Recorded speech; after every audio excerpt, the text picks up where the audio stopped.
예, 오늘은 둘째 나팔 네 번째 시간, 나팔 재앙에 대해서 말씀드립니다. 나팔 재앙 둘째 나팔이죠. 네 번째 시간인데, 바벨론의 심판에 대해서 말씀드립니다. 음녀 바벨론의 심판. 자, 이 심판은 이미 구약에서부터 신약에 이르기까지 하나님께서 정하셨고요. 그래서 우리가 이렇게 사는 자들을 보면서, 또 아니면 마지막 때 그들의 상품을 탐하고 그런 것들을 우리가 원한다면 반드시 멸망이 정해져 있다는 것을 우리가 알아야 됩니다. 자, 지난 시간엔 부자와 나사로의 심판은 이 땅에서 보이는 소망과 또 보이지 않는 소망의 결말이다. 그것을 살펴봤는데, 부자는 그가 살았을 때 좋아하던 것을 받았기에 죽음 이후에는 뜨거운 음부의 불 속에 있었고요. 또 나사로는 영생의 말씀을 쫓아 이 땅에서 고난을 받았기에 그의 믿음의 결국은 아브라함의 품에 있는 것을 봤습니다. 그래서 우리가 구원받은 후에 신앙의 목적과 푯대가 여러분 분명하셔야 됩니다.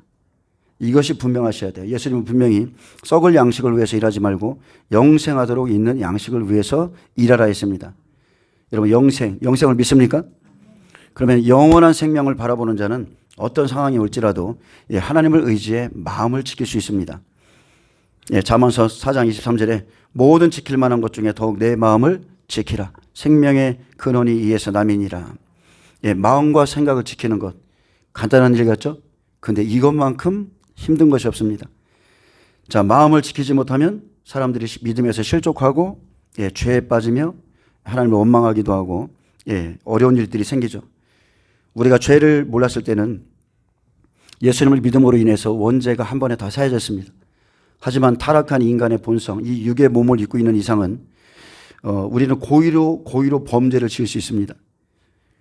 그렇기 때문에 우리는요, 죄와 특히나 자범죄와는 죽기까지의 싸움을 하셔야 돼요. 날마다 싸우셔야 됩니다. 짐승의 피로 구속받던 때가 지나갔습니다. 그것이 구약이죠. 또한 예수님이 이 땅에 오셔서 예수 그리스도의 몸을 단번에 들이심으로 그의 피로 말미암아 우리가 거룩함을 얻었습니다. 주님은 분명히 말씀했어요. 그들의 죄와 그들의 불법을 다시 기억하지 아니하시고 다 사하셨기에 다시 죄를 위하여 제사 드릴 것이 없다 했습니다. 그러므로 이제부터 너희 몸을 거룩한 산 제물로 드리라. 즉, 이 말씀의 의미는 우리 몸을 위해서 더 이상 죽어줄 제물이 없다는 거예요. 구약에서는 짐승의 피로, 신약에서는 예수님의 피로. 근데 또 죄를 진다면 그 사람은 죄의 종이 된다고 그랬습니다. 그래서 성령으로 거듭난 이후에는 영적 예배의 거룩한 그 번제물이 나의 몸임을 깨닫고 다시는 죄에게 종노릇하지 말고 죄와 싸워서 반드시 이기셔야 됩니다. 에베소 4장 26절에 분을 내어도 죄를 짓지 말며 해가 지도록 분을 품지 말고 마귀에게 틈을 주지 마라. 그래서 이 조그만 하나님의 말씀, 세세한 말씀을 하나하나 의지해서 우리는 날마다 해가 지기 전에 다 회개함으로 자신을 정결케 하는 작업을 해야 됩니다. 아멘. 그런 것들이 마귀에게 틈을 주지 않는 겁니다. 오늘은 이사야 47장과 또 계시록 18장을 통해서 바벨론을 주관했던 그 음녀의 멸망에 대해서 살펴봅니다. 자, 계시록 이사야 47장 먼저 살펴봅니다. 본장의 중요 내용은 하나님께서 바벨론과 그 안에 사는 자들을 다 심판하신다는 것입니다. 하나님께서는 이스라엘을 회개시키기 위해 이스라엘 백성들을 바벨론의 포로가 되게 했는데, 바벨론은 포로된 하나님의 백성들을 너무 가혹하고 잔인하게 취급함으로써 하나님의 진노를 받아 멸망에 이르게 됩니다. 하나님께서 바벨론의 멸망을 선포하신 이유는 이스라엘 백성들에게 구원의 산 소망을 갖도록 하기 위해서죠. 종말에도 마찬가지입니다. 바벨론으로 상징되고 있는 음녀, 즉 바벨론은 로마, 예수님 오셨을 때는 로마죠. 그리고 마지막 때도 로마가 다시 일어납니다. 그래서 바벨론으로 상징되고 있는 음녀와 적그리스도, 거짓 선지자, 생명 없는 자들을 다 심판하실 것을 말씀했습니다. 이사야 47장 1절부터 봅니다. 처녀딸 바벨론이여 내려와서 티끌에 앉으라. 딸 갈대하여 보호자가 없어졌으니 땅에 앉으라. 내가 다시는 곱고 아립답다 일컬음을 받지 못할 것입니다. 이사야 선지자는 바벨론을 처녀딸 바벨론이라는 명칭을 붙였습니다. 자, 바벨론은 성읍 자체보다 그 성읍 안에 사는 모든 백성들을 가리키는데, 처녀딸이라는 비유는 외세의 침입을 받지 않은 바벨론이 이때까지 처녀처럼 부드럽고 우아한 생활을 영위해 왔음을 말합니다. 그들은 이러한 안락한 생활에 빠져 그들의 영화가 영구히 계속되리라 생각했지만 하나님께서 보내신 페르시아의 고레스에 의해 멸망당함으로써 그들의 영화는 하루아침에 종지부를 찍게 됐습니다. 자, 바벨론이 의미하는 것은 세상이죠. 그리고 음녀가 거하는 곳이 바벨론이고 로마며 정확히 따지면 로마 안에서도 로마의 카톨릭을 말하고 있습니다. 이사야 선지자는 처녀딸 바벨론이여 내려와서 티끌에 앉으라. 딸 갈대하여 보좌가 없어졌으니 땅에 앉으라고 명령했습니다. 여기서 내려와서 티끌에 앉으라는 것은 가장 천한 상태로 전락하는 것을 의미합니다. 티끌은 성경에서 보통 비천하고 보잘것없는 것을 비유하고 또 보좌가 없어졌으니 땅에 앉으라는 것은 이때까지 바벨론은 보좌에 앉아서 열방을 통치하는 영광을 누렸지만 이제는 고레스에 의해 오히려 지배받는 입장이 되었음을 가리킵니다. 바벨론의 패망은 그 결과로 이스라엘의 구원과 깊은 관련을 가지고 있습니다. 왜냐하면 바벨론의 멸망은 역사적인 사실의 한 장면이라는 차원을 넘어서 말세에 지금 우리 시대죠. 말세에 있을 적그리스도의 몰락과 또 성도들의 구원을 예시하고 있기 때문입니다. 예전에 있던 일이 또 다시 한번 일어납니다. 그래서 음녀 바벨론은 부귀영화 사치를 통해서 세상 것을 준비하고 있는 여자죠. 그는 처녀였다고 그래요. 예수님의 신부였지만 바벨론으로 간 여자. 이 시대엔 로마 카톨릭입니다. 자, 2절에 맷돌을 가지고 가루를 갈고 너울을 벗으며 치마를 걷어 다리를 드러내고 강을 건너라. 내 속살이 드러나고 내 부끄러운 것이 보일 것이라. 내가 보복하되 사람을 아끼지 아니하리라. 이사야 선지자는 바벨론 사람들에게 맷돌을 가지고 가루를 갈라 명령했습니다. 맷돌을 가지고 곡식을 찢는 일은 상당히 힘든 일이고 그 당시 노예들 중 여자 종들에게 부과되는 작업 중 하나였습니다. 또 너울을 벗으며 치마를 걷어 다리를 드러내고 강을 건너라는 것은 그 당시 근동지방의 관습으로는 육체의 어떤 부분을 노출시키는 것보다 더욱 심한 수치로 여겨졌습니다. 이처럼 바벨론이 당하게 될 수치는 여인들의 것으로 표현했는데 이는 바벨론을 여성으로 취급하고 있기 때문입니다.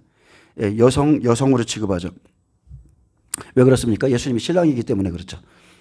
이와 같이 바벨론은 여인이 자신의 속살을 드러내 보이는 것 같은 수치를 당할 것인데 이런 사실을 통해서 우리들은 하나님을 진노케 하는 자들의 최후가 얼마나 비참한 것인가를 알 수 있습니다. 이사야 선지자는 하나님께서 바벨론 사람들에게 내리실 복수에 대해서 내가 보복하되 사람을 아끼지 아니하리라라고 표현했습니다. 이는 당신에게 대적하는 자는 어떤 사람도 상대하지 않으실 것이며 한 사람도 만나지 않으신다는 것으로 하나님께서 원수에게 보복하실 때 조금의 긍휼도 보이지 않고 완전히 진멸하실 것을 말합니다. 자, 4절에 우리의 구원자는 그의 이름이 만군의 여호와 이스라엘의 거룩한 이시니라. 딸 갈대하여 잠잠히 앉으라. 흑암으로 돌아가라. 내가 다시는 여러 왕국의 여주인이라 일컬음을 받지 못하리라. 자, 이사야는 하나님의 이름을 만군의 여호와 이스라엘의 하나님이라 밝히며 바벨론 백성들이 완전히 멸망하여 아무도 보이지 않는 어두운 흑암에 들어가 자신들의 수치를 감추게 될 것이고 열국의 주모라 불릴 만큼 큰 번영과 영화도 하나님의 진노하심에 의해 하루아침에 물거품같이 사라지게 될 것을 밝혔습니다. 여러분, 하나님의 심판은 하루아침에 일순간에 계시록 18장에 보면 1시간 안에 다 망한다고 그랬어요. 지금은 영화를 누리고 있는데 어떻게 그런 일이 있을까 생각되지만 하나님의 진노 앞에는 그것이 그렇게 이루어지는 겁니다. 6절에 전에 내가 내 백성들을 노하여 내 기업을 욕되게 하여 그들을 내 손에 넘겨주었거늘 내가 그들을 긍휼히 여기지 아니하고 늙은이에게 내 멍에를 심히 무겁게 메우며. 이게 바벨론이 한 일이죠. 전에 내가 내 백성을 노함으로 내 기업을 욕되게 해서 그들을 내 손에 붙여줬다는 거죠. 이스라엘 백성들이 하나님께 범죄함으로 로마에게 내준 것 뿐인데 그들은 이들을 너무나 혹독하게 다룬 겁니다. 지나간 시대 예수님 초림 때 로마의 손에 붙였습니다. 그러나 그들은 이스라엘 백성들에게 자비를 베풀기는커녕 늙은 노인들까지 너무나 혹독하게 다룸으로써 하나님의 진노를 사게 되었죠. 하나님이 로마라는 막대기를 잠시 쓰시고 마지막에는 그들을 그냥 아궁이에 다 집어 던지는 겁니다. 7절에 말하기를 내가 영영이 여 주인이 되리라 하고 이 일을 내 마음에 두지도 아니하며 그 종말도 생각지 아니하였도다. 자, 이들의 마음이 어떠했어요?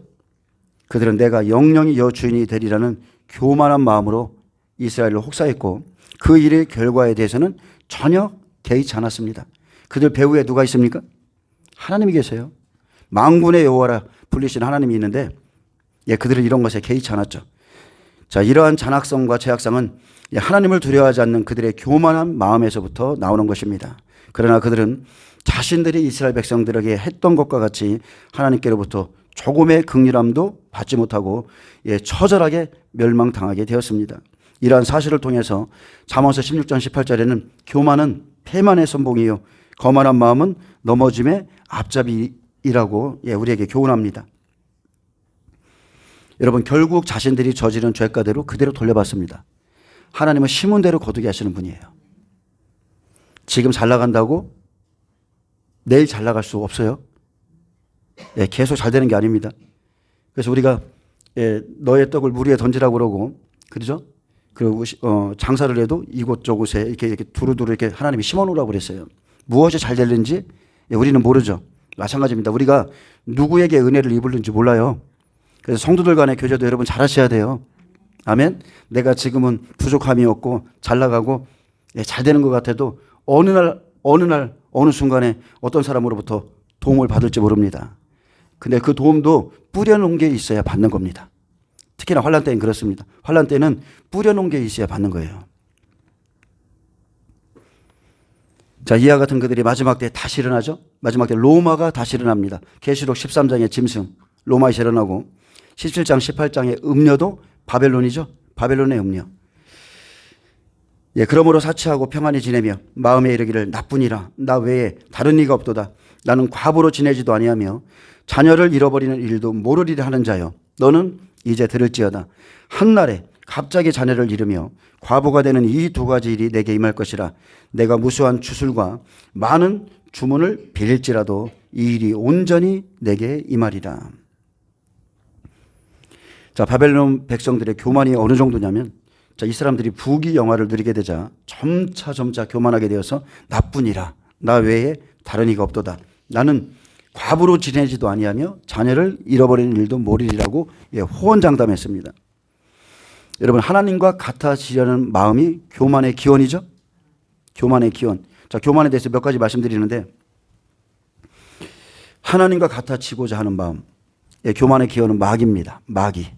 그리고 교만은 세상에서 오고 또 욕망, 악한 생각, 자기 기만, 자, 권력을 나타내고요. 이것이 교만의 기원이고, 교만에 따른 죄악으로는 다툼의 원인이 됩니다. 교만은. 그리고 교만은 마음이 높아지고 영적으로 타락하며 하나님을 부인하게 되고 또 자기 도취에 빠지며 이것이 멸망의 원인이고, 또 특히나 교만한 자는 다른 사람의 말을 안 듣기 때문에 발전이 없습니다. 영적으로도 발전이 없어요. 다 안다고 그래요. 또 교만의 성격으로는, 자, 교만의 성격. 자, 입으로 교만을 말하죠. 입으로 또 속입니다. 그리고 화려한 장식들이 있습니다. 또 교만에 대한 신뢰로는 성경에 보면, 자, 바로의 교만이 있죠. 나아만이 엘리야에게 나왔을 때 그가 했던 말, 나아만의 교만, 우시아의 교만도 있고 히스기야의 교만, 하만의 교만도 있죠.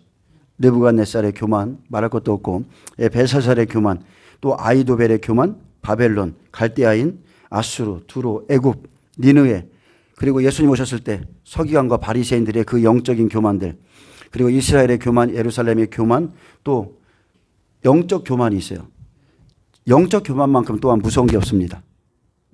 영적으로 좀 안다고 그러면 정말로 교만해지는 사람들이 있습니다. 자, 유대인의 교만도 있죠. 어리석은 자들의 교만도 있습니다. 세상 욕심을 따르는 자들의 교만도 있어요. 또 하나님 앞에 태도가 방자한 오만한 자들이 있고, 스스로 거만하여 자랑하는 자만을 가진 자들이 있으며, 또 겸손하지 않고 그냥 거드름을 피우면서 남을 없이 여기는 거만도 있습니다. 하나님은 높아진 이러한 모든 것들을 한순간에 다 무너뜨리십니다. 그의 날까지 참으시는 것뿐이죠. 영적으로 타락한 교만한 바리새인 서기관들은 예수님 앞에서 자신들의 능력과 권력을 과대평가함으로 결국 화를 당한 겁니다. 차라리 자신들이 좀 부족했으면 그렇죠. 예. 예수님 하신 말씀을 받아들였겠죠. 근데 자신들의 능력과 그 권력을 여러분 과대평가하는 거에서 문제가 생기는 겁니다.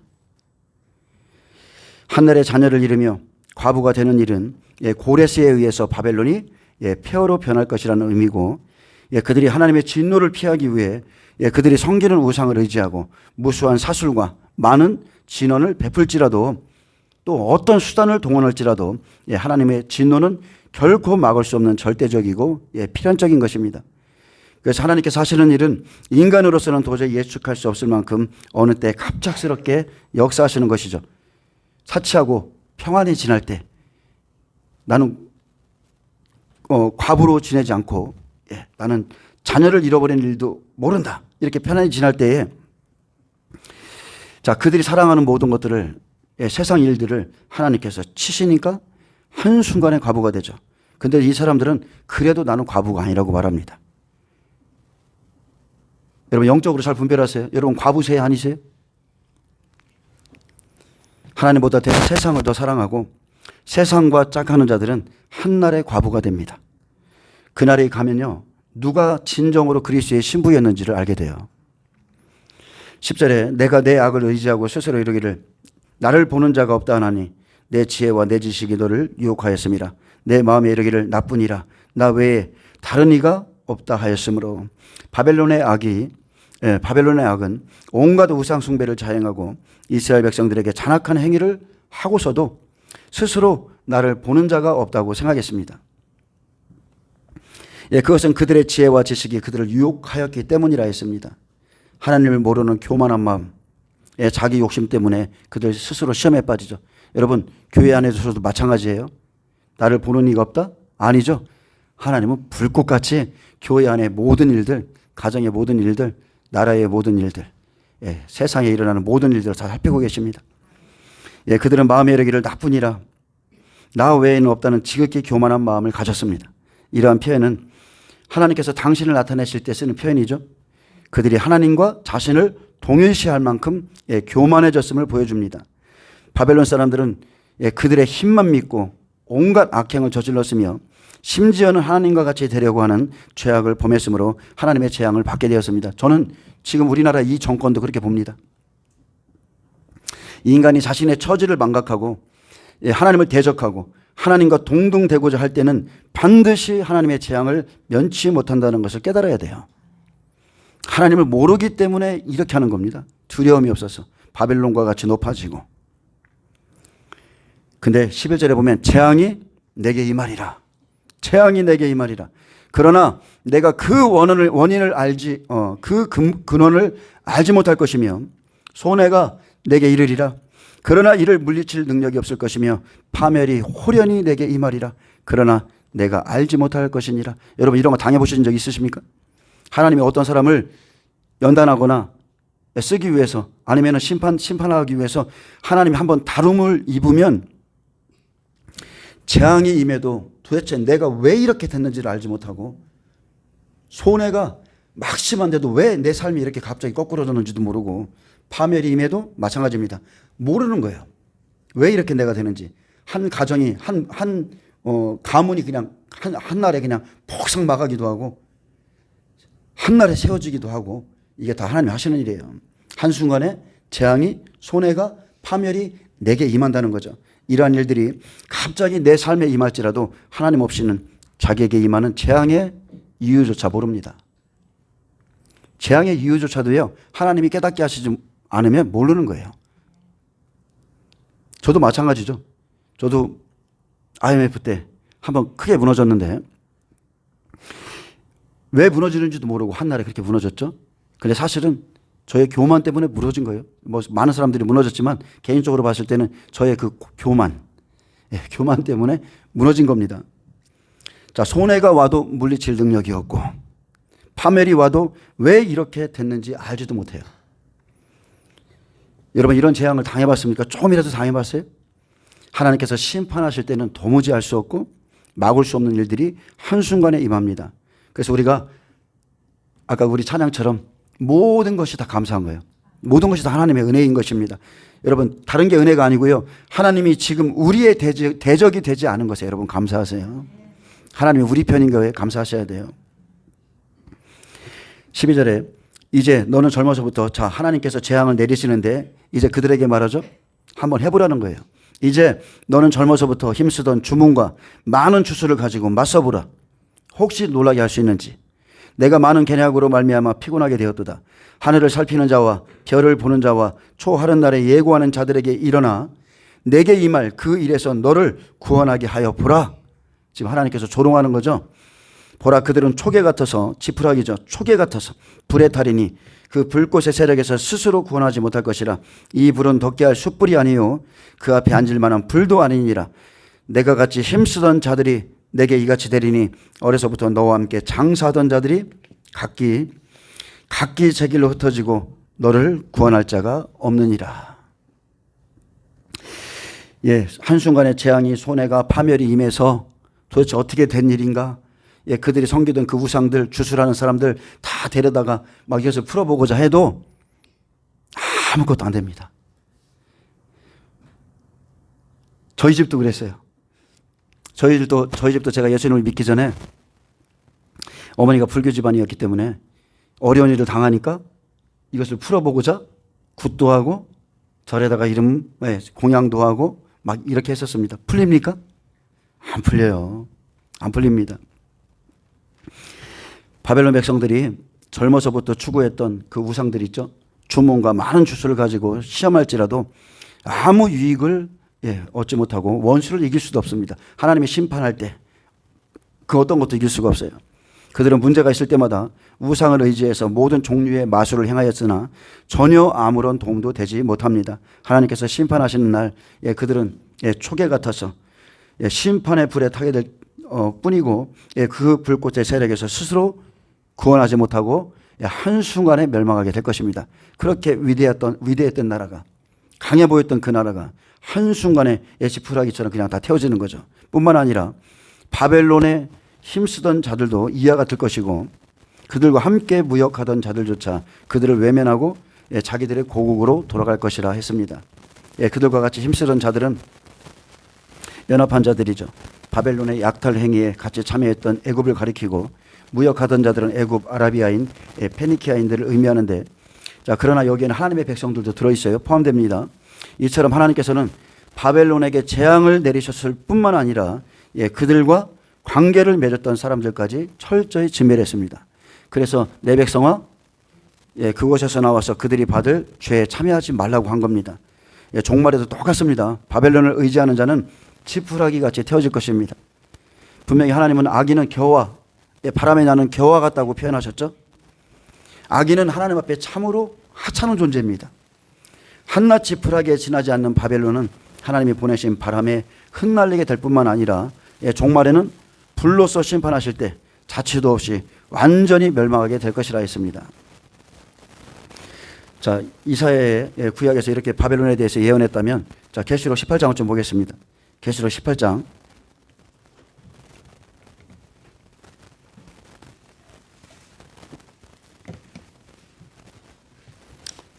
여기도 똑같이 바벨론이죠. 17장, 18장이 바벨론에 대해서 나오는데 바벨론의 음녀에 대해서 설명합니다. 자, 마지막 때 음녀가 반드시 심판 속에서 통곡하게 된다고 그랬어요. 5절부터 제가 좀 읽어드리겠습니다. 그의 죄는 하늘에 사무쳤으며 하나님은 그의 불의한 일을 기억하신지라. 그가 준 그대로 그에게 주고 그의 행위대로 갑절을 갚아주고 그의 섞은 잔에도 갑절이나 섞어 그에게 주라. 그가 얼마나 자기를 영화롭게 하였으며 사치하였던지 그만큼 고통과 애통으로 갚아주라. 그가 마음에 말하기를 나는 여왕으로 앉은 자요 과부가 아니라 결단코 애통함을 당하지 아니하리라 하니 그러므로 하루 동안에 그 재앙들이 이르느니 곧 사망과 애통함과 흉년이라. 그가 또한 불에 살라지리니 그를 심판하신 주 하나님은 강하신 자이심이라. 아멘. 무너질 것 같지 않았던 그 바벨론 그 음녀가 한날에 심판받고 불에 살라진다고 했습니다. 여기는 지금 하나님께서 보호복고 하시는 방법에 대해서 말씀하고 있는데 여러분 원수 갚는 것은 하나님께 속한 것이고요. 반드시 하나님은 심은 대로 거두시는 분이시기에 악인들은 필연적으로 심판받습니다. 악인이 잘 되는 거 부러워할 필요 하나도 없습니다. 마태복음 7장 2절에도 너희가 비판하는 그 비판으로 너희가 비판을 받을 것이요 너희가 헤아리는 그 헤아림으로 헤아림을 받을 것이라 했습니다. 시편 138편 8절에도 멸망할 딸 바벨론아 내가 우리에게 행한 대로 내게 갚는 자가 복이 있으리로다. 내 어린 것들을 바위에 메어치는 자는 복이 있으리로다 말했습니다. 예레미야도 바벨론의 죄악에 대해 행한 대로 갚으시는 하나님의 심판을 언급했는데 예레미야 50장 29절에 보면 활 쏘는 자를 바벨론에 소집하라. 활을 당기는 자여 그 사면으로 진을 쳐서 피하는 자가 없게 하라. 그가 일한 대로 갚고 그가 행한 대로 그에게 갚으라. 그가 이스라엘의 거룩한 자 여호와를 향하여 교만하였습니다. 그래서 죄를 지은 자에게 형벌이 따르는 것은 피할 수 없는 사실입니다. 자, 이는요 잔인하고 가혹한 하나님의 법과 심판을 말하는 것이 아니라 자기가 행한 대로 보상을 받게 마련이라는 지극히 평범한 원칙을 말하는 거예요. 여러분 자기가 행한 대로 보상받습니다. 특히나 하나님 안에서는 더더욱이죠. 하나님께서는 큰 성 바벨론에 하루 동안에 사망과 애통과 흉년을 동시에 보내실 뿐 아니라 그 성을 불태워 버리시겠다고 약속했습니다. 자, 하루에 사망, 애통, 흉년 동시에 보내고 그리고 그 성읍을 아예 불태워 버리신대요. 여러분 이렇게 오는 거예요. 환란은 나팔 재앙이 시작되면 그냥 나팔이 하나 떨어지고 이 정도로 그렇게 되는 게 아니라 자, 나팔 재앙이 시작되는 그 순간부터 재난 영화에서 볼 법한 하늘에서 불이 떨어지고 피 섞인 우박이 떨어지고 막 수목의 3분의 1이 타버리고 바다의 3분의 1이 깨지고 바다의 피조물 3분의 1 죽고 무역선들의 3분의 1이 파괴되고 그냥 하루에 이런 일들이 그냥 몰아치는 겁니다. 그래서 준비하지 않는 자는 그날이 덕과 같은 겁니다. 자, 하루 동안 어떤 날이에요? 나팔을 불 때에. 그게 하루 동안입니다. 그 재앙들이 이 말이니 사망과 자, 재앙이 어떤 재앙들입니까? 사망, 애통, 흉년으로 심판하시죠. 또한 불에 살라지고 자, 이것은 바벨론의 자랑에 대한 보응입니다. 사망은 과부에 대한 비웃음 때문에 그리고 애통은 그의 무절제한 흥청거림 때문이고 기근은 그의 과잉된 풍부에 대한 심판이라 할 수 있습니다. 하나님보다 물질을 더 의지하는 사람들, 풍요를 더 의지하는 사람들 이러한 모든 재난이 하루 동안에 즉 일순간에라는 표현과 함께 순식간에 닥쳐올 것을 가리킵니다. 여러분 심판은 그렇게 시급하게 순간적으로 시작되는 겁니다. 우리가 예측할 수 있을 것처럼 그래 요 정도 되면 내가 그때 가서 좀 준비하고 이렇게 해야지 우리가 예측할 수 있는 그런 게 아니에요. 또 바벨론 성이 불에 살라실 것이라 했는데 이는 레위기 21장 9절에 언급된 것처럼 어떤 제사장의 딸이 음행했을 때 받는 벌이 배경이 된 것입니다. 그래서 그것은 그의 아버지를 속되게 한 것이므로 그를 불사를지라 그랬어요. 제사장의 딸이 음행했다. 그러면 그를 불사르라고 했는데 자, 불은 바벨론 성의 완전한 멸망을 의미하는 것이고 그래서 처녀딸 바벨론은 하나님을 믿긴 믿는데 배도한 자죠. 로마 교황 배도한 자입니다. 그래서 그가 하나님이 약속하신 때가 되면 한날에 불사라진다고 그랬어요. 그리고 그를 심판하신 주 하나님은 강하신 자이심이라. 하나님의 개입하심으로 흉년을 통해서 모아놓은 물자가 없어집니다. 따르는 자도 없어지고 그리고 음녀는 불에 심판받습니다. 하나님이 심판하실 때 한순간에 돈, 권력 다 사라지고 무너진 음녀를 따를 자 없습니다. 그래서 바벨론의 죄는 부에 의한 사치와 또 교만 그리고 고난의 회피로 이러한 바벨론의 죄악은 지금도 여전히 성행되고 반복되고 있다는 사실을 아셔야 돼요. 지금도 똑같습니다. 더하면 더했지 예전만 못지 않아요. 그래서 성도들은 예수 안에서 우리 예수님 안에서 검소하고 절제하는 생활을 하고 남을 나보다 낮게 여김으로 바벨론이 하나님께 지은 죄를 반복하는 일이 없도록 해야 됩니다. 이 사람들은 왜 심판받는가? 그냥 남의 일처럼 보는 게 아니라 왜 하나님의 진노를 살 수밖에 없는가? 우리가 똑같은 걸 하면 안 되겠죠. 그리고 큰 성 바벨론이 아무리 강해 보인다 해도 하나님은 더 강하신 분이시기에 반드시 그를 심판합니다. 그것도 한날에. 그리고 그것뿐만이 아니죠. 9절에 보면 그와 함께 음행하고 사치하던 땅의 왕들이 그가 불타는 연기를 보고 위하여 울고 가슴을 치며 그의 고통을 무수하여 멀리 서서 이르되 화이토다 화이토다 큰 성 견고한 성 바벨론이여 한 시간에 내 심판이 이르렀다 하리로다.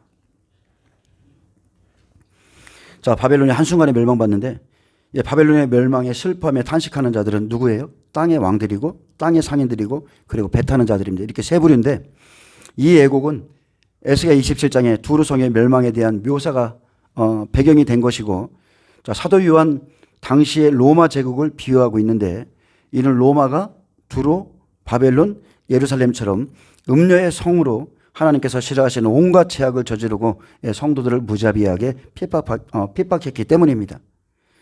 세상을 의지했던 자들에게 멸망은 한순간에 오고 하나님께서 한순간에 심판하실 것을 말하고 있습니다. 여기 보면 우선 땅의 왕들이 나오죠. 바벨론과 함께 음행하고 사치했던 세상의 임금들이 바벨론이 멸망하여 불타는 모습을 멀리서 바라보며 큰 성에 하나님의 징벌이 내리는 것을 보고 애곡합니다. 근데 어떤 눈물인가가 중요하죠. 회개의 눈물인가요? 절대 아니죠. 지금도 땅의 왕들이 각 나라의 대통령들, 총리들, 정치인들, 경제인들이 바벨론을 통해서 명예와 이익을 얻고자 바티칸 교황에게 가고 있지만, 자, 대통령이 되면 한 번씩 꼭 갔다 오죠. 그러나 심판의 날 그의 재앙, 그의 고통을 보고 울며 무서워할 것이라 했습니다. 특히나 애통이 없을 거라 자기 마음에 그 믿고 있는 자들은 더욱더 애통을 당할 것입니다. 첫 번째 나팔, 두 번째 나팔에 땅의 3분의 1이 불사라지고 바다의 피조물 3분의 1이 죽고 깨지고 불타 없어집니다. 분명히 우리가 알 수 있는 것은 적그리스도는 이 땅을 파괴하거나 자기 물건을 심판하는 자가 아니라는 거죠. 이런 일들은 하나님께서 파괴하시는 일이고, 그래서 이렇게 파괴하심으로 인해서 그날에 믿음과 생명 있는 자를 찾으신다는 것. 그래서 믿음이라는 것은요, 여러분, 그냥 한순간에 나오는 것이 아니라 여러 상황들을 겪으셔야 돼요. 아주 어렵기도 하고 때로는 부욕해도 돼보고 질병 속에 있기도 하고 영적으로 시달려 보기도 하고, 어쨌든 간에 뭐 아내와 남편과 자녀 문제 뭐 여러 가지 문제들을 겪어봐야, 여러 가지 상황을 겪어봐야 참 믿음이 나오는 겁니다. 평안하고 그냥 우리가 평안할 때, 이렇게 지금 평안할 때, 아니면 평안해서 먹고 살만할 때, 그런 때는 함께 하는데 조금만 어려워지면 교회를 쉽게 떠나는 사람들이 있죠. 그래서 우리가 믿음은 좀 달아봐야 돼요. 또 어떤 사람들은 병 들어서 교회에 치유받고자 오기도 합니다. 그런 사람들 많이 있습니다. 그리고 치유받고 고침받으면 더 감사해야 되고 열심히 해야 되는데 아웅분둥이처럼 그냥 예수님을 떠나가는 사람들이 있어요. 또 어떤 사람들은 절망적인 환경을 만나서 얼마나 하나님께 부르짖고 기도하는지 모릅니다. 근데 이 일이 해결되면 또 다른 믿음의 본질을 또 볼 수 있어요. 참 믿음인 줄 알았는데 아니었다는 거죠. 제가 어떤 영화 가운데 그 사람이 천주교인이었는데, 자, 어렸을 때 딸이 실종돼서 마음을 둘 곳이 없어서 이제 천주교를 나갔는데 거기서 열심히 기도하고 아주 사람들이 보기에 대단하신 분이라고 그랬거든요. 근데 마지막에 보니까 딸을 찾았어. 딸을 찾게 됐어요. 그랬더니 갑자기 이제 그때부터 그 딸에게 고백하는, 제가 그 말을 듣고 이럴 수도 있겠구나 생각을 했었는데, 그가 딸에게 이런 말을 합니다. 어머니 지금 기도해야 되지 않냐고. 그러니까 그때는 마음 둘 곳이 없어서 잠깐 기댄 것뿐이야. 사람들은 엄청 믿음이 있는 줄 알았는데 그때는 너를 잃어버려서 내가 마음 둘 곳이 없어서 잠깐 기댔을 뿐이고, 그때 그래서 하나님을 찾았었는데 지금은 아니야. 이렇게 말하는 걸 보고 이럴 수도 있겠구나. 난 평안해졌어. 나는 해결됐어. 그러니 나에게는 하나님이 필요 없어. 이런 사람들이 실제 있습니다. 교회 안에 많이 있습니다. 그동안 부르짖던 이 사람들의 애곡과 슬픔은 땅의 왕들이나 장사꾼의 눈물처럼 아주 악한 것이죠. 하나님의 그 모든 은혜를 마음 깊이 새겨야 되는데 그렇지 못한 사람들이에요. 오직 자기 유익을 위해서 하나님을 찾고 악어의 눈물처럼 그냥 위선적인 눈물을 흘렸을 뿐입니다. 이것은 정말로 아주 이기적인 눈물이죠. 그래서 우리가 여기에 본문에 나타나는 악한 자들의 공통된 특징을 볼 수 있는데 다른 게 아닙니다. 그것은 이기심이고 그것은 자기 중심적이라는 거예요. 이 두 가지가 있습니다. 이 두 가지 제약은 근원적으로 결국 하나님을 부인하게 되고 타인을 참된 인격으로 대하기보다는 사람들을 수단으로 본다는 거예요. 잠깐 수단으로 보는 겁니다. 근데 사람을 수단으로 보는 것이 하나님 앞에 얼마나 큰 죄악인가를 아셔야 돼요. 자, 11절에 땅의 상인들이 그를 위하여 울고 애통하는 것은 다시 그들의 상품을 사는 자가 없습니다. 이것 때문에 우는 겁니다. 땅의 상인들은 바벨론이 멸망하는 것을 보고도 진정한 회개의 눈물을 흘린 것이 아니라 자기들의 장사, 자기들의 거래처, 자기들의 유익의 근원이 일순간에 망한 데에 대한 통곡의 눈물만 흘릴 뿐입니다. 남이 어떻게 되든지 말든지 그동안에 내가 저기에 기대서 살았는데 그게 중요한 게 아니고 오직 나의 유익만 중요한 거예요. 하나님의 징벌의 원인을 알고 회개해야 되는데 회개치는 않고 그들이 누리던 특권과 악한 질서가 망하는 것을 슬퍼할 뿐이고, 나팔이 계속 불어질수록 여러분 환난은 깊어집니다. 재앙의 강도가 심해질수록 우리의 육의 상품들은 계속 없어지죠. 또한 땅의 상품을 사는 자가 없으니 장사꾼들은 울고 애통해야 합니다. 여러분 환난 안에 들어가면 먹을 것밖에 사지 않아요. 사치할 환경이 아니에요. 그래도 하면서 지금도 금을 사놓고 뭐를 사놓고 막 이렇게 하는데,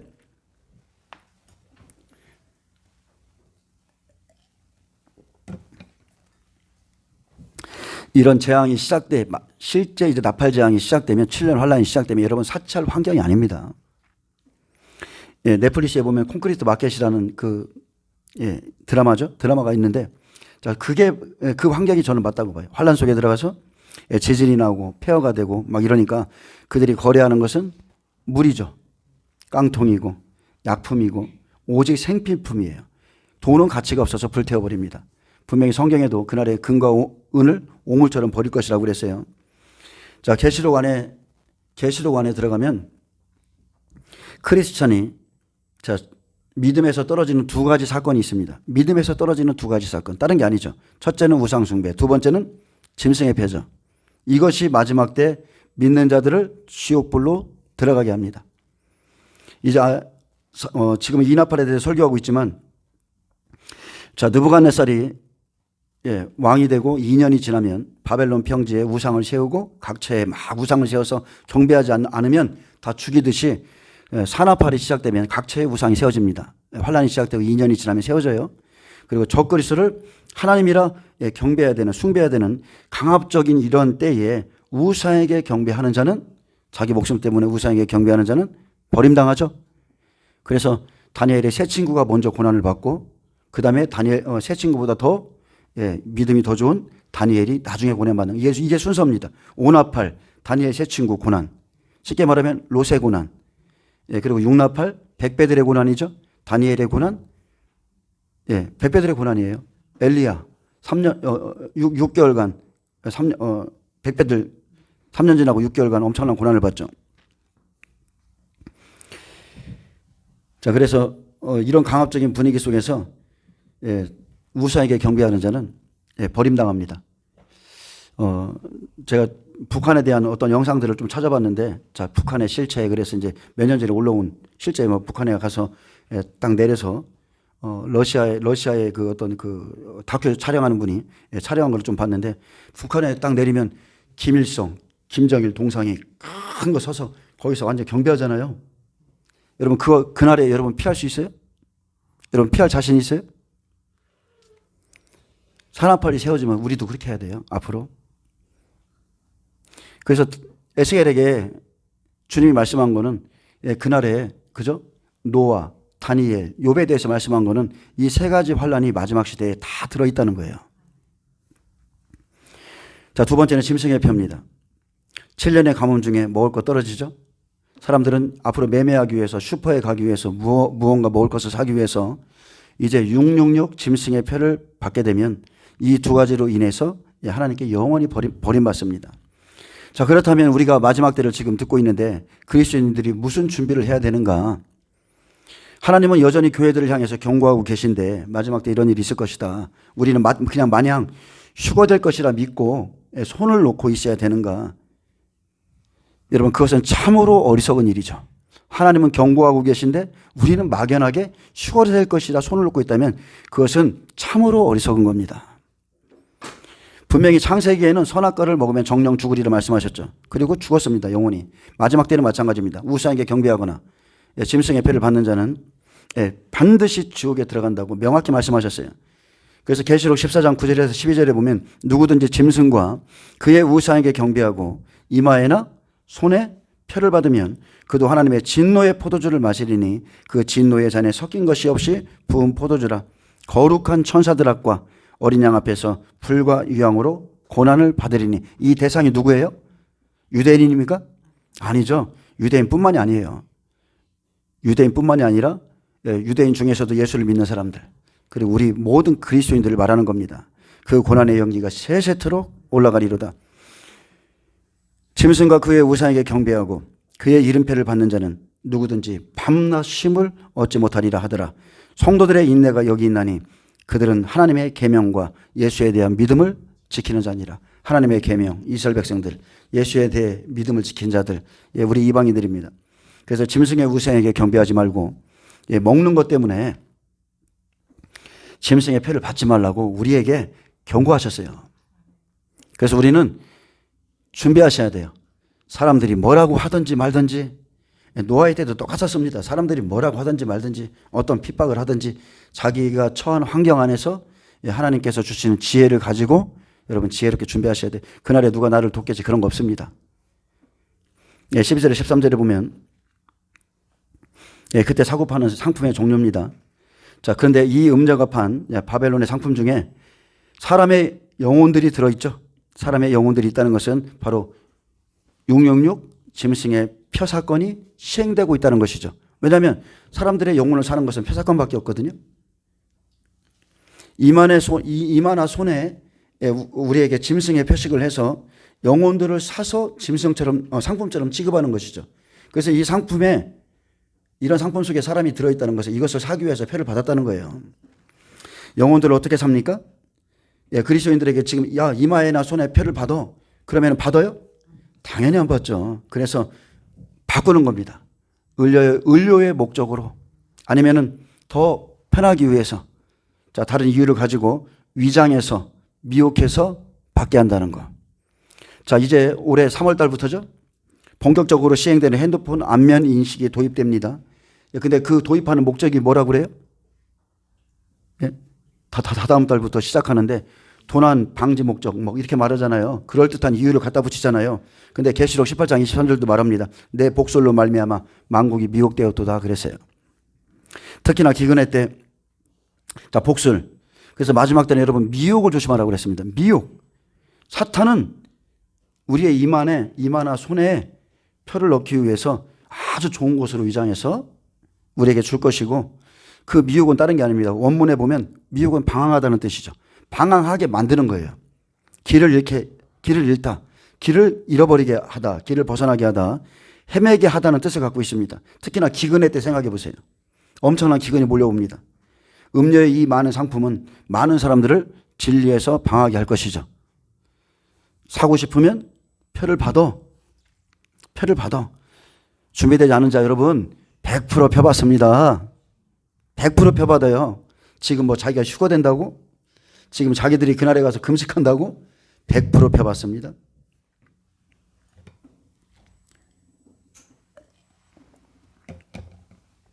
그날에 금식해서 죽는다 해도 그것은 순교도 아니라고 그랬죠? 믿음을 따라 죽은 게 아니에요. 하나님이 이미 준비하라고 하실 때 자기가 안 했어. 제가 100% 제가 손에 장을 지집니다. 그날에는 금식도 하나님 안 받아. 그런 금식 할 수도 없어요. 자, 12절에 보면 그 상품이 나옵니다. 그 상품은 금과 은과 보석과 진주와 세마포와 자주 옷감과 비단과 붉은 옷감이요, 각종 향목과 각종 상하그릇이요, 값진 나무와 구리와 철과 대리석으로 만든 각종 그릇이요, 계피와 향료와 향과 향유와 유황과 포도주와 감람류와 고운 밀가루와 밀이요, 소와 양과 말과 수레와 종들과 사람의 영혼들이라. 자, 로마 사회는 사치와 거칠에 있어서 엄청나게 무절제했습니다. 예, 아주 음란도 말할 것도 없고, 여기에 보면 방종의 상품들이 다 기록되어 있죠. 특히 로마는 AD 1세기경 세계의 모든 부와 보화의 직결지였습니다. 이에 대해서 로마의 연설가 아리스티테스는 온갖 육산물, 각 계절, 각 나라의 산물, 강과 호수의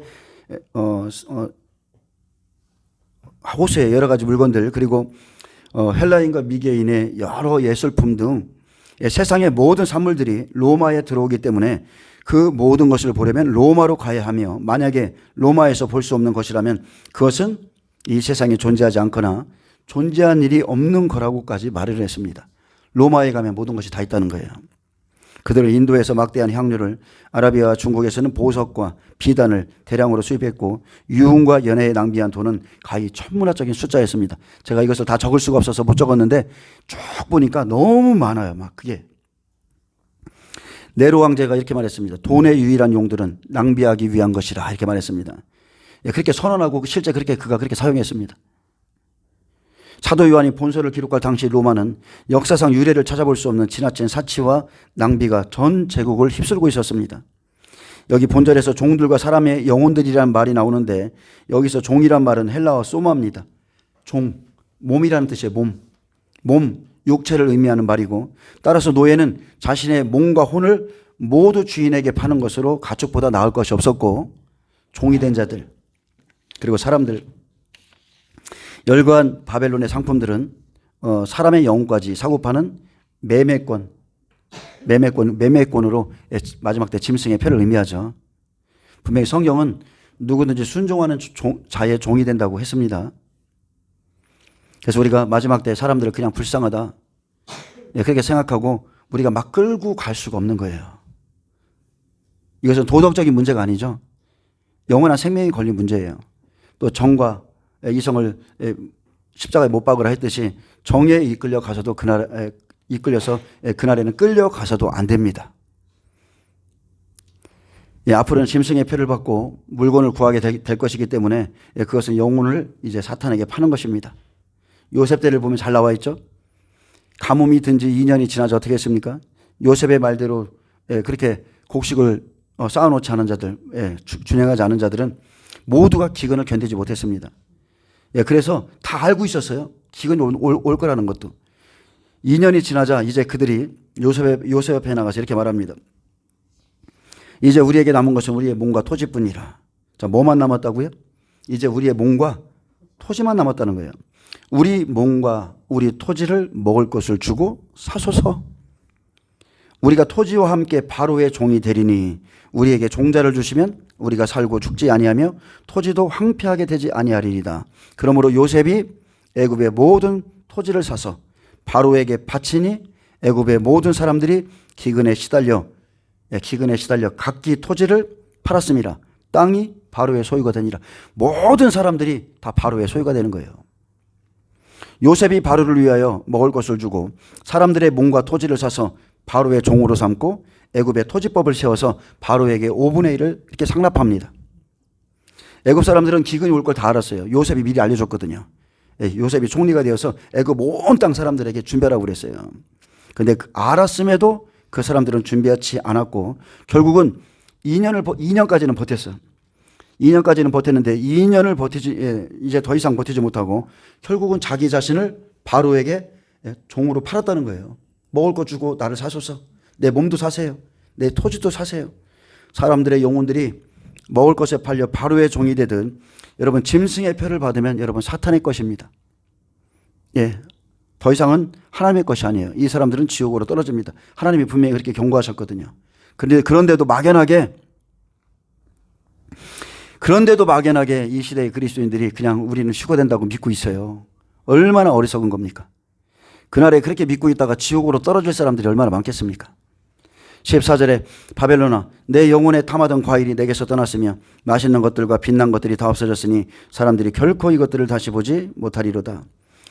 심판날이 오면 다시 땅에서 맛있게 먹던 것, 그들이 즐거했던 것 다 없어집니다. 먹을 수도 없어요. 호화 찬란한 것 다시 볼 수 없어요. 영혼이 탐하던 과일과 맛있는 것들, 땅에 먹고 있고 마시던 것들이 다 떠나고 빛난 것들, 입는 것조차 환난 안에서 다 없어져 다시는 이것들을 보지 못합니다. 이게 마지막 7년 환난입니다. 지금 세상에서 탐하는 거, 우리가 막 탐하는 거, 매매하는 것, 우리가 지금 막 하나님을 의지하지 않고 조금만 아프면 병원을 의지하는 것, 이런 것들을 우리가 버리지 못한다면 그 날에도 이런 것들을 버리지 못하게 될 겁니다. 여러분 지금부터 강하게 훈련하세요. 강하게 자신을 훈련시키세요. 기도로서 자신을 삶 가운데서 좀 불편할지라도 하나님을 더 의지하시길 축복합니다. 그리고 지금 신고 하나님께 신고 또 형제들에게 신고 긍휼을 베푸는 자는 그날의 긍휼을 얻게 될 것이고 그리고 또 필요한 것들도 받게 될 것이라 봅니다. 요셉이 그죠? 요셉의 형제들이 그렇게 된 것처럼 15절에 바벨론으로 말미암아 치부한 이 상품의 상인들이 그의 고통을 무서워하여 멀리 서서 울고 애통하여 이르되 화이토다 화이토다 큰 성이여 세마포 옷과 자주옷과 붉은 옷을 입고 금과 보석과 진주로 꾸민 것인데 자 이런 모습을 가진 자는 로마 가톨릭 음료의 모습이죠. 계시록 17장 4절에 그 여자는 자주빛과 붉은빛 옷을 입고 금과 보석과 진주로 꾸미고 손에 금잔을 가졌는데 가증한 물건과 그의 음행에 더러운 것들이 가득하더라. 이게 로마 가톨릭의 본 모습입니다. 바벨론이 무너지는 것은 곧 음녀의 사업이 무너지는 것이죠. 세상의 장사꾼들은 자 바벨론의 멸망을 보고 이 로마의 멸망을 보고 애통하며 탄식하는데 이는 그들을 위한 것이 아니라 큰 고객과 시장을 잃어버렸기 때문에 그냥 자신을 위해서 슬퍼하는 겁니다. 상인들은요 무너지는 로마를 도울 생각은 전혀 없고 할 수도 없죠. 그리고 그의 고통을 무서워하며 멀리 서서 울고 애통해야 하지만 단순히 자신들의 장사가 안 되는 것만을 생각하며 괴로워합니다. 그냥 다 이렇게 이기적인 겁니다. 교회가 아니면서 교회 같은 큰 산 음녀가 마지막 때 믿는 자들의 믿음을 타락시킬 것이고 하나님께서 기뻐하시는 진짜 교회는 자 계시록 2, 3장에 나온 교회 거기는 서머나 그리고 빌라델비아 교회밖에 없어요. 하나님이 기뻐하신 교회. 모든 교회가 다 기뻐하는 교회 아닙니다. 그래서 하나님이 기뻐하시지 않는 교회가 이렇게 사치를 하고 이렇게 잘 가고 있고 큰 부흥이 일어날지라도 우리는 부러워할 게 아무것도 없는 거예요. 아무것도 부러워할 게 없습니다. 여러분 코로나가 2년 정도 됐네? 아니 코로나가 실제적으로 막 한 2년 정도 힘들게 왔죠? 그 짧은 그 2년 동안도 여러분 예배와 신앙이 다 무너졌어요. 생각해 보세요. 우리 영적인 한번 점검해 볼까요? 그 짧은 그 기간 동안에 그거 못 견뎌가지고 예배가 다 무너지고 신앙이 다 무너졌어요. 지금 대부분의 사람들이 오전 예배만 드립니다. 오후 예배도 드리는 사람들 별로 없어요. 그때 무너진 신앙이 아직까지도 무너져 있고 여러분 무너지는 건 쉽지만 정말로 신앙을 세우는 건 진짜 힘든 거예요. 진짜 힘듭니다. 여러분 지금 이렇게 무너진 상태로 가면 내가 어느 순간에 그때 가면 좀 정신 차리고서 되겠지? 절대 안 됩니다. 절대 안 돼요. 하나님은 이런 상황 저런 상황 속에서 그의 믿음을 다 달아보셔요. 다 달아보고 있습니다. 지금 빨리 돌이키셔야 돼. 17절에 보면 계시록 18장 17절에 보면요. 그러한 부가 한 시간에 망하였도다. 모든 선장과 각처를 다니는 성객들과 선원들과 바다에서 일하는 자들이 멀리 서서 그가 불타는 연기를 보고 외쳐 이르되 이 큰 성과 같은 성이 어디 있느냐 하며 18절 19절에 보면 이 부귀영화 사치에 치부했던 자들이 다 망하죠. 모든 선장과 각처를 다니는 성객들과 선원들과 바다에서 일하는 자들이 멀리 서서 그가 불타는 연기를 보고 이 큰 성과 같은 성이 어디 있느냐 그냥 외칠 뿐입니다. 불타는 연기 언제 불탑니까? 둘째 나팔에 무역을 하는 배가 바다에서 3분의 1이 파손될 때 그때 이들이 그걸 보면서 막 애통하는 거예요. 근데 그 누구도 하나님의 심판 앞에서 음녀를 도울 수가 없다는 거. 여러분 하나님의 심판 앞에 모든 사람은요 구경꾼이 될 수밖에 없다는 걸 아셔야 돼요. 19절에 티끌을 자기 머리에 뿌리고 울며 애통하여 외쳐 이르되 화이토다 화이토다 이 큰 성이여 바다에서 배부리는 모든 자들이 너의 보배로운 상품을 인하여 치부하였더니 한 시간에 망하였도다. 자 이렇게 치부하는 것은 언제까지? 환난 전까지. 환난에 들어가기 전까지. 그때까지는 그냥 돈이면 다 되는 줄 알았어. 그냥 내가 좀 쌓아놓고 이렇게 하면 되겠지 돈이면 다 되는 줄 알았어. 근데 환난이 와보니까 망하는 건 한순간이다. 한순간이에요. 여러분 때를 아는 건 굉장히 중요한 겁니다. 여러분 IMF 때 저도 경험해봤지만 저는 그때 때를 잘 몰랐어요. 그냥 어제까지 멀쩡하다고 그랬으니까. 그래서 어떻게 버텨나가겠지. 근데 때를 모르고 공장을 증설하기 시작하고 사업을 확장하던 사람들, 은행에 돈을 빌리던 사람들은 한순간에 다 망했어요. 그래서 지혜로워야 됩니다. 지금 이 시대도 똑같습니다. 올해도 똑같습니다. 여러분 그리스도인들 지혜로우셔야 돼요. 망하는 배에서, 그죠? 지금 망하는 배와 같습니다. 대한민국은 현실은. 어떻게 살아남을까? 어떻게 마지막 때 하나님의 의를 이룰까? 우리가 잘 고민하셔야 돼. 20절에 보면 하늘과 성도들과 사도들과 선지자들아 그로 말미암아 즐거워하라. 하나님이 너희를 위하여 그에게 심판을 하셨음이라 하더라. 한쪽에서는 울고 한쪽에서는 하나님께서 기뻐하라고 그러고, 자, 바벨론의 심판 하나님이 두 증인을 통해서 했습니다. 무역을 파괴하는 것 하나님의 심판이에요. 무역을 가지고 사람들의 영혼을 사고 팔고 하기 때문에, 매매하기 때문에 하나님께서 아예 무역을 다 파괴하는 겁니다. 19절에 땅의 왕들과 상인들과 바다에서 일하는 자들이 애곡하는 것이 언급되어 있지만, 자, 이제 20절에 보면 하나님의 진노가 하나님의 원수들과 성도들을 핍박하던 자들 위에 임하는 걸 보고서, 자, 하늘과 성도들과 사도들과 선지자들아 그로 말미암아 즐거워하라 했습니다. 악인에 대한 이 하나님의 심판을 찬양하라. 여러분 하나님이 기뻐하시는 거 기뻐하셔야 돼요. 성도들이 기뻐하고 즐거워하는 것은 악인들의 멸망이나 고통 자체를 기뻐하는 것이 아니라 하나님의 공의와 악에 대한 성과 정의를, 그리고 승리를 기뻐하라는 거예요. 이것은 개인적인 증오나 악감정 때문이 아니라 하나님의 의와 심판에 대한 전적인 신뢰를 표현한 것이죠. 하나님이 이렇게 행하셨기 때문에, 악인들을 심판했기 때문에 그날에 우리가 함께 기뻐하는 겁니다.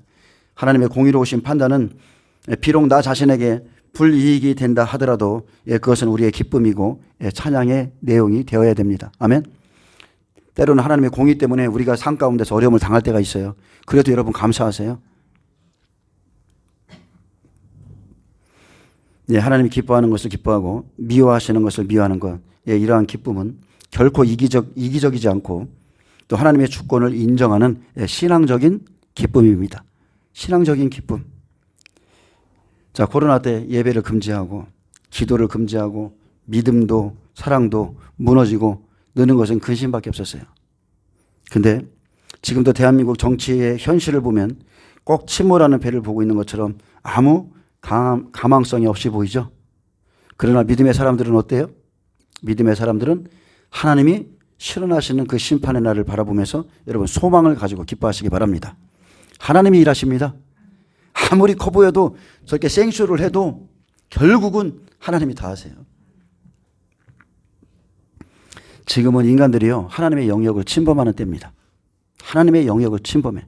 하나님이 제일 싫어하는 것을 강요하고 법으로 제정하고, 이것은 하나님의 심판이 그만큼 가까이 왔다 이렇게 보시면 됩니다. 사람들의 이마에 칩을 넣고 팔에 표를 주고 하는 이런 시대, 하나님의 심판이 이제 곧 다가옵니다. 둘째 나팔에 큰 산과 같은 것이 바다에 던져지듯 음녀 교회가 이렇게 무너집니다. 큰 산이 바다에 던져졌죠. 이런 일들이 이루어질 때 우리가 지금 이런 진리의 말씀이 없다면, 여러분 생각해 보세요. 여러분이 이런 계시록의 말씀을 한 번도 안 듣고 이런 일을 경험한다면 어떻게 생각하겠습니까? 하나님께서 하시는 일이라고 분별하겠어요? 이게 도대체 무슨 일이냐? 저들이 예언하고 저들이 선포하는데 하늘에서 불이 떨어지고 바다에 막 침몰하고 오히려 두 증인을 적그리스도로 취급하고 그렇게 할 겁니다. 근데 이런 일들은 세상을 의지하는 자들 때문에 세상을 의지하는 양식을 끊고 하나님을 의지하는 자와 세상을 의지하는 자들을 갈라놓기 위해서 일어나는 일이죠. 그리고 그날 하나님의 사람은 세상에 의지하지 않기 때문에 믿음으로 끝까지 가게 될 것입니다. 지금부터. 증인들은 그날에 무역이 파괴될 것이라고 외쳐줄 거고, 지금도 이렇게 외치고 있잖아요. 그날에 무역이 파괴된다. 세상을 의지하지 말라. 반드시 이 바벨론에는 멸망이 있다. 이렇게 외쳐줄 겁니다.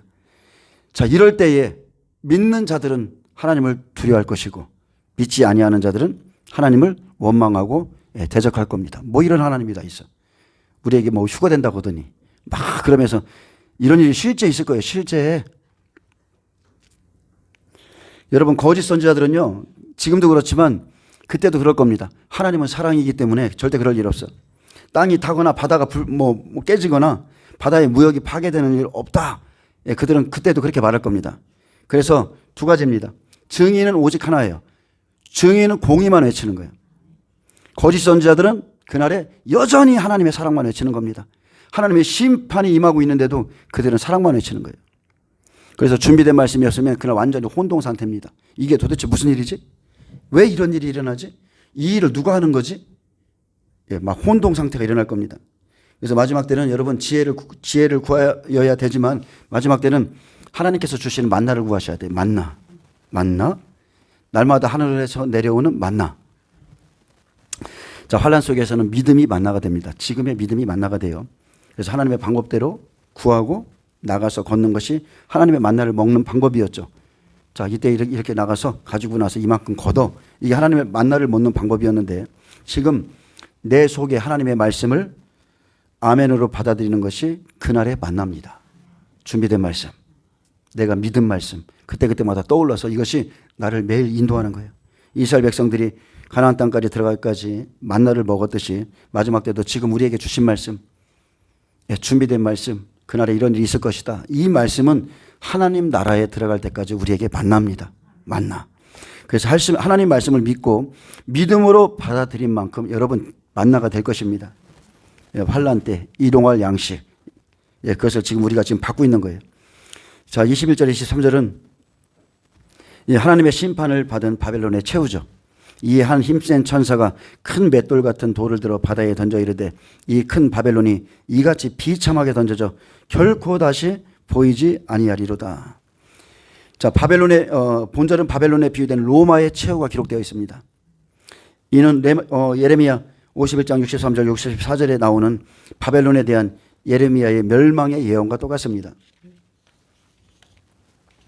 너는 이 책 읽기를 다한 후에 책에 돌을 메어 유브라데 강 속에 던지며 말하기를 바벨론이 나의 재난 때문에 이같이 몰락하여 다시 일어서지 못하리니 그들이 피폐하리라 하니라. 이 말씀이 그대로 이루어지는 거죠. 자, 큰 맷돌 같은 돌을 들어. 자, 하나님께서 음녀를 심판하시는 모습인데 힘센 천사 하나가 큰 맷돌을 들어 바다에 던져 넣어버리는 것처럼 바벨론이 이렇게 완전하게 파괴될 것을 말하고요. 큰 성 바벨론이 이같이 비참하게 던져져 결코 다시 보이지 아니하리로다. 여러분, 바벨론의 심판은 예적부터입니다. 예적부터 정해진 것이기에 절대로 음녀를 따라가시면 안 돼요. 하나님의 약속을 믿고 여러분은 세상을 등지고 가셔야 돼. 어렵죠? 지금 여러분이 그런 생활하는 거 어렵죠? 세상 사람들은 지금 더 풍족 막 이렇게 사는데 어쩔 수 없습니다. 여러분은 주님의 구원의 날까지 세상을 등지고 가셔야 돼.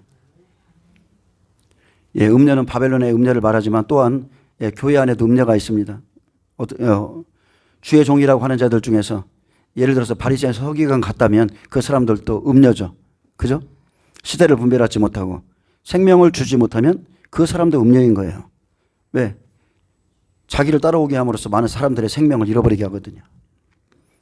22절에 또 검은고 타는 자와 풍류하는 자와 퉁소 부는 자와 나팔 부는 자들의 소리가 결코 다시 내 안에서 들리지 아니하고 어떠한 세공업자든지 결코 다시 내 안에서 보이지 아니하고 또 맷솔 소리가 결코 다시 내 안에서 들리지 아니하고 여기에는 반복되죠. 결코 다시는 보이지도 않고 들리지도 않고 내 안에서 들리지도 않을 것이다.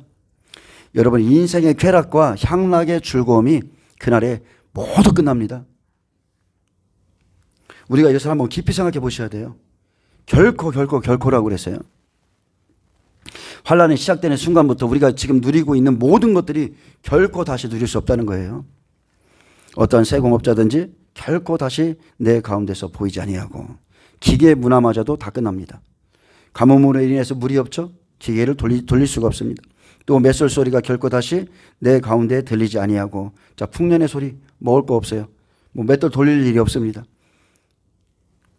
그래서 지금 그리스도인이라고 말하지만 버가모 교회 다니는 사람들, 두아디라 사람들, 사대교회 다니는 사람들, 에베소 교회에서 먹었던 그 물이 야, 우리 하나님 마지막 때 이래 우리 다 휴거될 거야.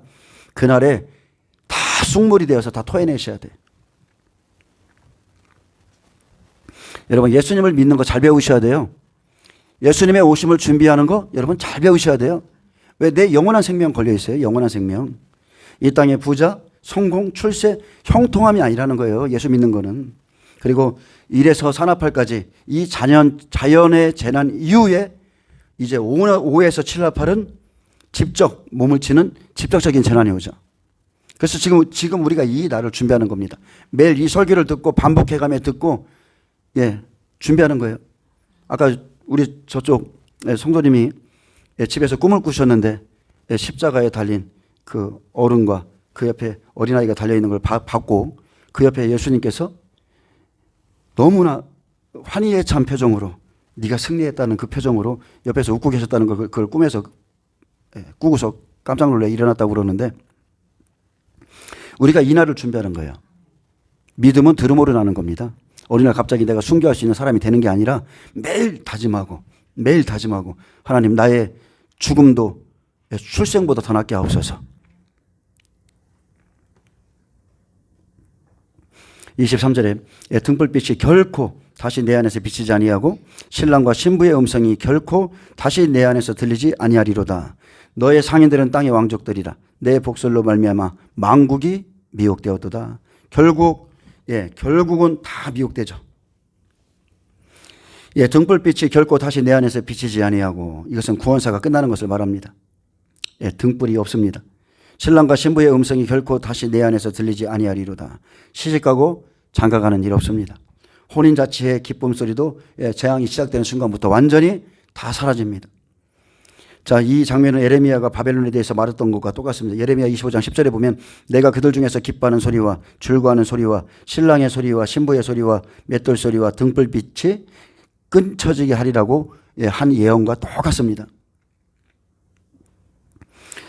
자, 이제 하나님의 심판날이 다가오면 옹과 사치와 부귀 영화는 간데없을 것이고 번화하던 거리는 죽음처럼 침묵을 지키게 되고 모든 것이 황폐하게 되며 악한 자들은 하나님의 심판에 의해서 두려워하며 애곡하게 될 것입니다. 너의 상인들은 땅의 왕족들이라. 내 복술로 말미암아 만국이 미혹되었도다. 하나님께서 바벨론 세상을 파괴하시고 심판하십니다. 땅의 왕족들, 마지막 때도 땅의 왕 같은 제사장들이 음녀의 복술에 다 속아 넘어갑니다. 음녀의 복술. 사치와 향락, 물질 숭배 뿐만이 아니죠. 짐승의 표가 있어요. 또 우상 숭배가 있습니다. 그리고 여기서 나오는 주술은 앞에서 제가 말했던 예레미야에 나왔던 그 주술과 틀려요. 여기서 나왔던 복술은 파마키아예요. 파마키아. 약병, 약물로 말미암아 만국이 다 미혹될 것이라고 그랬어요. 그래서 마지막 때는 사탄의 이러한 흉계로 인해서 사람들이 다 미혹될 것이라고 그랬습니다. 24절에 선지자들과 성도들과 및 땅 위에서 죽임을 당한 모든 자의 피가 그 성 중에서 발견되었느니라 하더라. 바벨론, 로마, 음녀는 멸망할 수밖에 없어요. 무수한 성도들의 피를 흘렸기 때문에 하나님의 심판을 받을 수밖에 없습니다. 자, 초대교회 때 로마는요, 성도들을 핍박하고 원형 경기장에다가, 그죠? 그곳에서 엄청난 피를 흘렸습니다. 그리고 그곳에서 시작된 핍박은 전국에 퍼졌고 무수한 성도들이 순교를 당하기 시작했고 이 일은 마지막 때까지 그대로 이어간다고 했습니다. 그러므로 하나님께서는 순교자들이 흘린 피에 대해서 반드시 보상하시죠. 그리고 물질주의와 우상숭배, 복술, 성도들에 대한 핍박은 하나님의 진노의 심판을 가져오는 직접적인 원인이 됩니다. 그래서 우리가 이 사실을 기억하고 교회 안에서 물질과 기복신앙에 대해서 말하는 거 여러분 그것도 안 되는 거예요. 교회에 왔는데 예수를 믿는 것이 꼭 물질과 기복신앙에 대한 것인 것처럼 이렇게 지나치게 강조하는 것들 있죠. 지금 말세가 왔는데 돈을 탐하는 자들은 일만하게 뿌리가 된다고 했는데도 그런 것들은 성도들의 참된 믿음을 왜곡시켜준다는 것을 꼭 아셔야 됩니다. 그래서 말씀을 전하는 분도 그렇고 말씀을 받는 성도들도 알아서 이렇게 잘 들으셔야 돼요. 자, 이제 이렇게 음녀가 마지막 때는요, 성도들을 죽입니다. 성도들을 죽이라고 마지막 때 적그리스도에게, 세상왕 적그리스도에게 다 넘겨줘서 결국 하나님의 백성들이 이제 순차적으로 죽게 될 것인데, 자, 1에서 2나팔 같이 계속 이렇게 하나님의 이렇게 심판이 계속 움직이는데 움직일 때에 땅뿐이 아니라 계속 바다에서도 먹을 것이 없어지고요. 예, 하나님께서 이렇게 세상 것을 끊는 것은 자, 세상 것을 끊어야 돼요. 세상 것을 끊어놔야 예, 그나마 미혹을 받지 않아서 예, 죽음을 피할 수 있고 그리고 끝까지 하나님만 의지하여서 예, 살라고 말씀하시는 겁니다. 자, 이런 것은 절대로 상징이 아닙니다.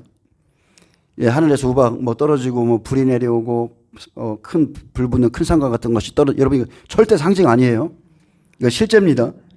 환난 안에서 실제로 이런 무역들이 파괴될 것을 구약에서부터 신약까지 이렇게 계속해서 말씀하고 있는 거예요. 똑같은 말씀을. 이게 실제입니다. 둘째 나팔에 바다에 생물이 죽고 배들의 3분의 1이 불타버려서 육신의 것들, 그 사람들이 의지하던 것들이 끊어질 때 그때는 사망과 생명으로 가는 자가 확연하게 나눠지죠. 준비된 자는 예, 하나님이 약속하신 때까지 견딜 것이고 그렇지 않은 자는 하나님의 말씀을 그냥 야, 먹어도 돼. 선악과 먹으면 어떠니? 안 죽어라고 그 정도로 믿었던 자들은 마지막 때도 똑같습니다.